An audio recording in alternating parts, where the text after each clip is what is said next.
ये विद्यार्थियों, नए सत्र में आप सभी का हार्दिक स्वागत है। जैसा कि आप सभी को विदित है कि अभी कोरोना गया नहीं है और कॉलेजों में विद्यार्थियों का अभी क्लासेस लगाना थोड़ा संभव सा हो रहा है, सरकार के लिए भी दिक्कत है। तो पुनः हम लोग वीडियो के माध्यम से, ई कंटेंट के माध्यम से अपना अध्ययन कार्य जारी रखेंगे। बीए पार्ट सेकेंड का जो फर्स्ट पेपर है, मानव एवं आर्थिक भूगोल, तो उसका हम पहला लेसन इस वीडियो के माध्यम से समझेंगे। मैं doctor H.N.. Kohli, associate professor, भूगोल विभाग, राजकीय कला महाविद्यालय कोटा, आप लोगों को इस वीडियो के माध्यम से मानव भूगोल की परिभाषा, अर्थ और उसके विषय क्षेत्र के बारे में हम चर्चा करेंगे इस वीडियो के माध्यम से। देखिए, सबसे पहले हम बात करें भूगोल।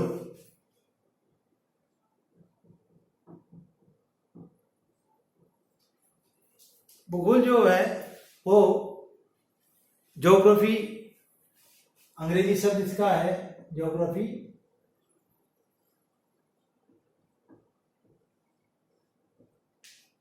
तो जो ज्योग्राफी है ये ग्रीक भाषा का शब्द है।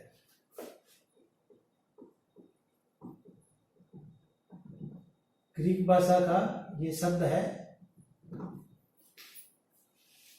जो दो शब्दों से बना है, जियो प्लस ग्राफी।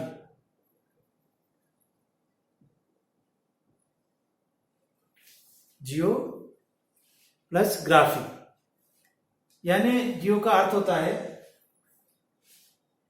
पृथ्वी और ग्राफी का अर्थ होता है विवरण या व्याख्या।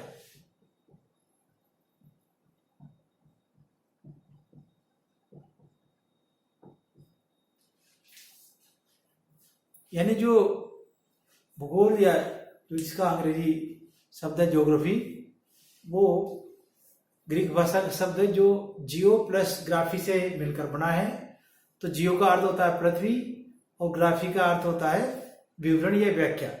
तो इस प्रकार पृथ्वी के संबंध में वर्णन अथवा व्याख्या प्रस्तुत करना ही भूगोल है। यानी पृथ्वी पर पाए जाने वाले जितने भी भौतिक, आर्थिक, सामाजिक, राजनीतिक जो तथ्य हैं, उन सब का विवरण या व्याख्या प्रस्तुत करना भूगोल कहलाता है। अब हमारा जो सेकेंड ईयर का जो फर्स्ट पेपर है वो है मानव एवं आर्थिक भूगोल। तो देखिए, प्रारंभ में 1862 तक भूगोल का अध्ययन है जो है भौतिक भूगोल के रूप में किया जाता था।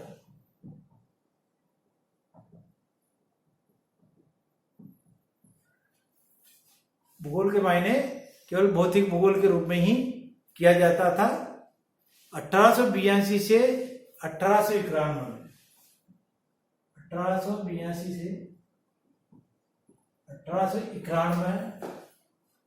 में एक विद्वान हुए रेडजेल।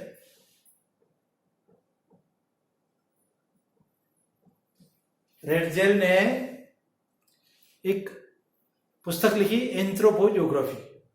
तो एंथ्रोपोज्योग्राफी के माध्यम से उन्होंने मानव भूगोल की नींव रखी।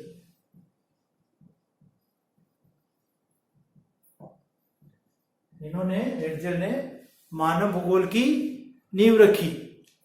तो इन्हें, यानी रेडजेल को, मानव भूगोल का जनक कहा जाता है। तो मानव भूगोल के जनक के रूप में फ्रेडरिक रेडजेल, इनका पूरा नाम फ्रेडरिक रेडजेल है। इन्होंने जो एंथ्रोपोज्योग्राफी लिखी वो 3 खंडों में प्रकाशित हुई और 1882 से 1892 में ये प्रकाशित की गई। तो अब रेडजेल ने जो मानव भूगोल की जो परिभाषा दी है वो है कि मानव भूगोल के दृश्य सर्वत्र वातावरण से संबंधित होते हैं, जो स्वयं भौतिक दशाओं का एक योग होता है। यानी मानव भूगोल है जो है उसके दृश्य सर्वत्र वातावरण से संबंधित होते हैं। यानी जो मानव भूगोल है वो वातावरण से संबंधित मानव की आर्थिक क्रियाकलाप, सामाजिक क्रियाकलाप, यानी मानव के अंतर संबंध का एक तरीके से अध्ययन है, और जो स्वयं भौतिक दशाओं का योग है। यानी जो वातावरण है उसमें भौतिक वातावरण भी उसमें शामिल है। तो इस प्रकार से रेडजेल ने जो परिभाषा दी उसके अनुसार मानव भूगोल के दृश्य सर्वत्र वातावरण से संबंधित होते हैं।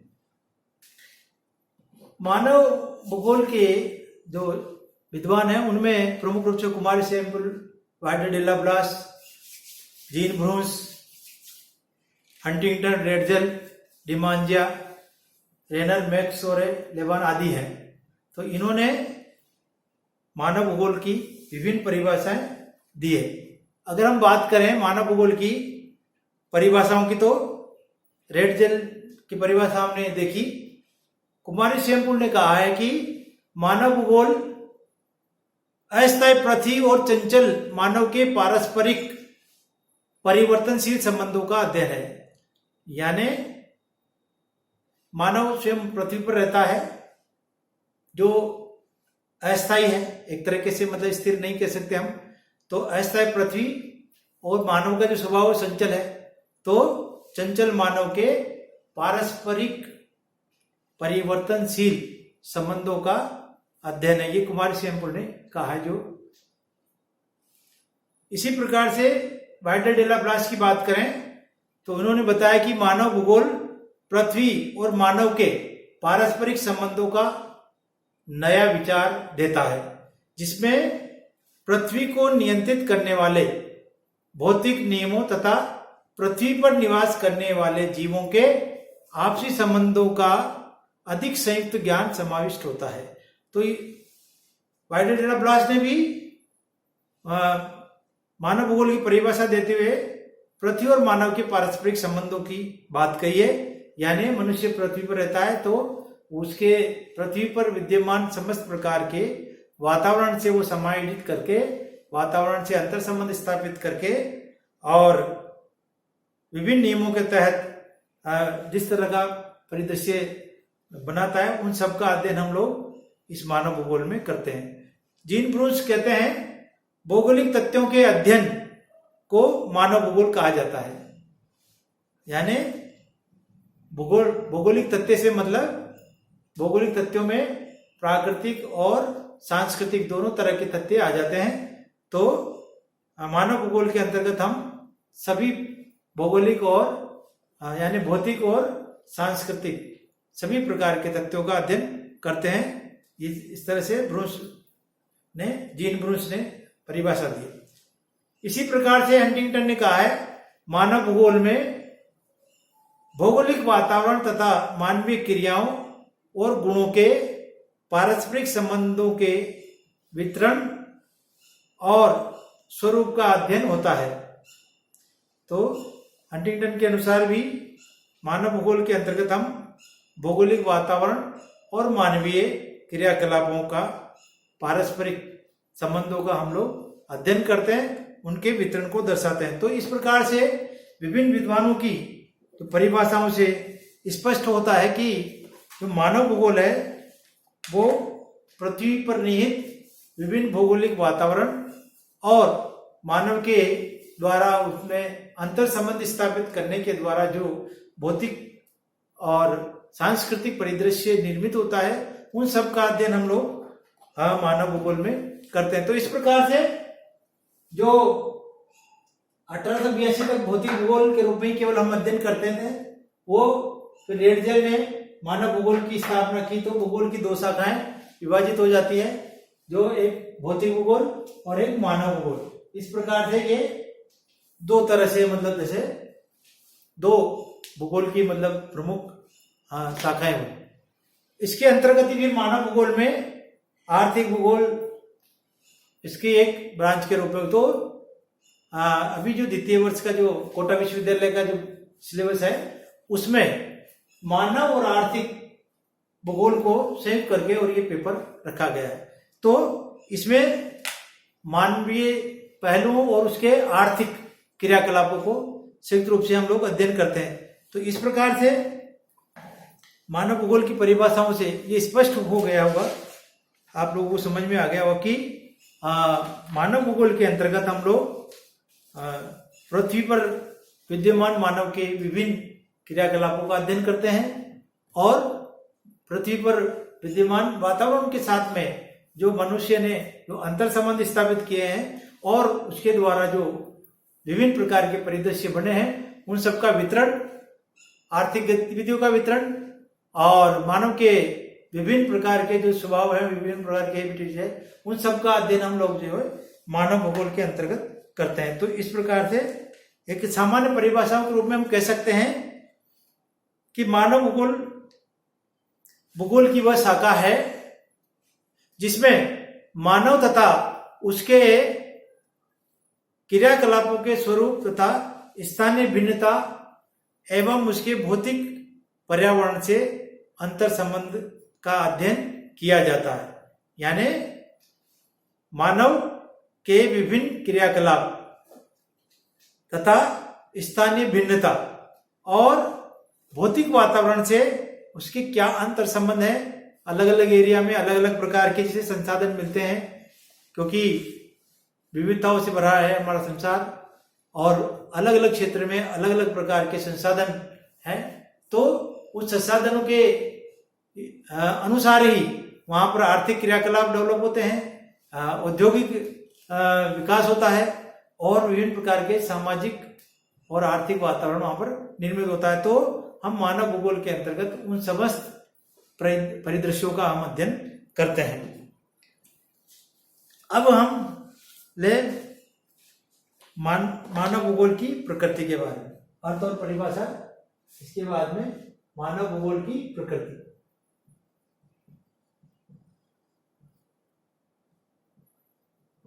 मानव भूगोल की प्रकृति की बात करें हम तो देखिए, जिस प्रकार से किसी भी विषय की जो विषय वस्तु होती है उसकी नेचर को देख के उस विषय की जो प्रकृति को हम देख सकते हैं। अब मानव भूगोल में हम लोग एक तरीके से पृथ्वी पर विद्यमान विभिन्न भौतिक तथ्यों का, भौतिक वातावरण का और उसके साथ में मानव के अंतर संबंधों का अध्ययन करते हैं। तो पृथ्वी खुद अपने आप में एक तरीके से मतलब जैसे अपनी पृथ्वी पर घूमती है, यानी स्थिर नहीं है, और इस पर पाए जाने वाला जो वातावरण है वो भी स्थिर नहीं, उसमें परिवर्तन होता रहता है। मानव का जो स्वभाव है वो भी स्थिर नहीं, वो भी परिवर्तनशील है। तो इस प्रकार से जो मानव भूगोल है वो सतत परिवर्तनशील विषय है, यानी ये विषय निरंतर विकास और प्रगति की ओर बढ़ता रहता है। एक तरीके से ऐसा नहीं कि जैसे एक सिद्धांत बन गया तो उसके बाद आगे नहीं। तो इसमें विगत 3 दशकों में मानव भूगोल की जो विषय वस्तु है, विधि तंत्र है और विभिन्न तरह की फिलोसॉफी है, उसमें बहुत महत्वपूर्ण परिवर्तन हुए हैं। इन परिवर्तनों का प्रभाव इतना व्यापक रहा है कि इन्हें मानव भूगोल की क्रांति की संज्ञा दी जा सकती है। यानी हम कह सकते हैं इन परिवर्तनों को देख के कि मानव भूगोल में एक तरीके से क्रांति हो गई है। 1950 तक मानव भूगोल के तथ्यों की व्याख्या कार्य कारण संबंध एवं तार्किक विश्लेषण पर आधारित थी। सिद्धांतों, परिकल्पनाओं एवं शुद्ध मापनों का प्रयोग बहुत कम होता था। सिद्धांत रूप में केवल निश्चयवाद, संभववाद तथा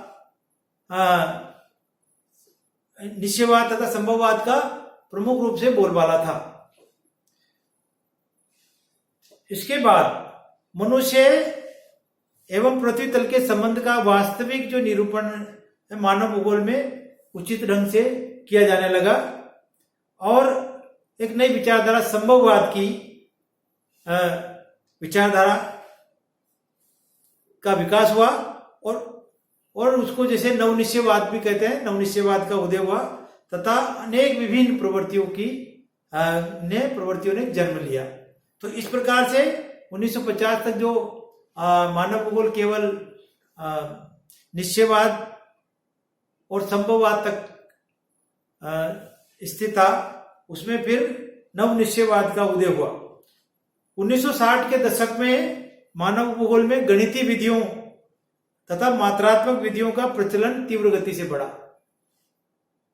McCarthy, Gregory, Cole and King, Garrison and Marble, Berry Smith जैसे विद्वानों ने भूगोल में सांख्यिकी विधियों का प्रयोग किया और मानव भूगोल में अनेक अन्वेषणात्मक कार्य होने लगे। इसी समय भूगोल में मॉडल यानी प्रतिरूपों की प्रवृत्ति ने जन्म लिया और विभिन्न प्रकार की बस्तियों से संबंधित मॉडल्स विद्वानों ने बताया, जिसमें क्रिस्टालर का केंद्रीय स्थल सिद्धांत बहुत प्रमुख है, लोइस द्वारा प्रतिपादित आर्थिक भूदृश्य का सिद्धांत बहुत प्रमुख है, वेबर का उद्योगों के स्थानीयकरण का सिद्धांत, इसी प्रकार से आइजर तथा आइजर द्वारा प्रतिपादित प्रादेशिक विज्ञान संबंधी कार्य अति महत्वपूर्ण है। तो इन सभी प्रयोगों से मानव भूगोल में परिपक्वता आई है तथा इसका महत्व अन्य सामाजिक विज्ञानों में अत्यधिक बढ़ गया है। इस प्रकार 1960 से मानव भूगोल की अन्य शाखाओं जैसे अधिवास भूगोल, परिवहन भूगोल, विपणन भूगोल, जनसंख्या भूगोल, औद्योगिक भूगोल आदि का विकास हुआ है, तीव्र गति से विकास हुआ है। और 1970 के बाद से मानव भूगोल में मानव कल्याणकारी दृष्टिकोण का भी विकास हुआ है। इस प्रकार ये स्पष्ट है कि ये जो विषय है मानव भूगोल वो गत्यात्मक विषय है, निरंतर प्रगतिशील विषय है और इसमें नए नए अन्वेषण और नई नई विधियों का इसमें प्रचलन होता रहता है। तो इस प्रकार से हम इसको कह सकते हैं कि ये प्रगतिशील इसकी नेचर है, प्रगतिशील इसका जो प्रकृति है। तो इस प्रकार से मानव भूगोल निरंतर नए नए स्वरूप और नई नई शाखाओं में इसका मतलब से विकास हो रहा है और अनेक प्रकार की जो शाखाएं हैं वो इसमें विकसित हुई है। अगर हम बात करें इस विषय के क्या उद्देश्य है, मानव भूगोल के क्या उद्देश्य हैं, तो देखिए मुख्य रूप से मानव भूगोल के दो उद्देश्य होते हैं। पहला है मानव ने किन प्रदेशों क्षेत्रों में क्या क्या विकास किया है, क्या क्या विध्वंसात्मक या रचनात्मक कार्य मनुष्य के द्वारा किए गए हैं, इन सब का अध्ययन हम उसमें करते हैं। दूसरा है मानव और वातावरण के ऐसे कौन से पारस्परिक संबंध हैं जिनके फलस्वरूप समस्त विश्व एक पार्थिव एकता के रूप में दृष्टिगोचर होता है। तो इस प्रकार से इन दो जो है मतलब बातें, इन सब का अध्ययन करने का ये इस विषय का मुख्य उद्देश्य है, यानी विभिन्न क्षेत्रों में किस प्रकार की मतलब गतिविधियां हैं और मनुष्य द्वारा वहां पर प्राकृतिक वातावरण से किस प्रकार का अंतर संबंध या सामंजस्य स्थापित किया गया है, इस बात को जानने के लिए मानव भूगोल का मतलब से विकास हुआ है। इसी प्रकार से मानव और वातावरण के संबंधों द्वारा किस प्रकार से विश्व में एक तरह से पार्थिव एकता को बल मिला है, किस तरह से मतलब एक यूनाइटेड मतलब जैसे स्वरूप में हम देख सकते हैं कि जैसे हम कह सकते हैं कि जैसे सारे के सारे तत्व एक दूसरे से संयुक्त होते हैं तो वो एक पार्थिव एकता के स्वरूप को दर्शाते हैं। जैसे वनस्पति है जो जलवायु पे निर्भर है, ठीक है, क्योंकि जैसे हम ये देखते हैं कि जहां पर अच्छी वर्षा होती है सदाबहार वन वहां पर पाए जाते हैं। तो इसी तरह से इसका जस्ट उल्टा है कि जहां पर वन संपदा अच्छी होती है वहां पर वर्षा अच्छी होती है। तो ये आपस में अंतर संबंध है जो कि एकता को दर्शाता है। इसी प्रकार से जैसे जहां पर उपजाऊ मिट्टी होती है वहां पर कृषि का विकास अच्छा होता है और जहां पर वनस्पति होती है वहां पर उपजाऊ मिट्टी होती है। इस तरह से सारे तथ्य एक दूसरे से अंतर संबंधित है और ये एक पार्थिव एकता को दर्शाते हैं। तो इस प्रकार से आज हमने इस वीडियो के माध्यम से मानव एवं आर्थिक भूगोल के अंतर्गत मानव भूगोल के का अर्थ और परिभाषा और उसके प्रकृति पर हमने विस्तार से ये देखा है। आशा है आप लोगों को मानव भूगोल की का अर्थ और परिभाषा समझ में आ गया होगा। अगले वीडियो में हम मानव भूगोल के विशेष क्षेत्र पर विस्तार से चर्चा करेंगे। धन्यवाद। और देखिए, आप लोग अधिक से अधिक वीडियोस को लाइक करें, देखें, कमेंट्स दें, ताकि हम लोग और अच्छा आप लोगों के लिए कर सकें। धन्यवाद।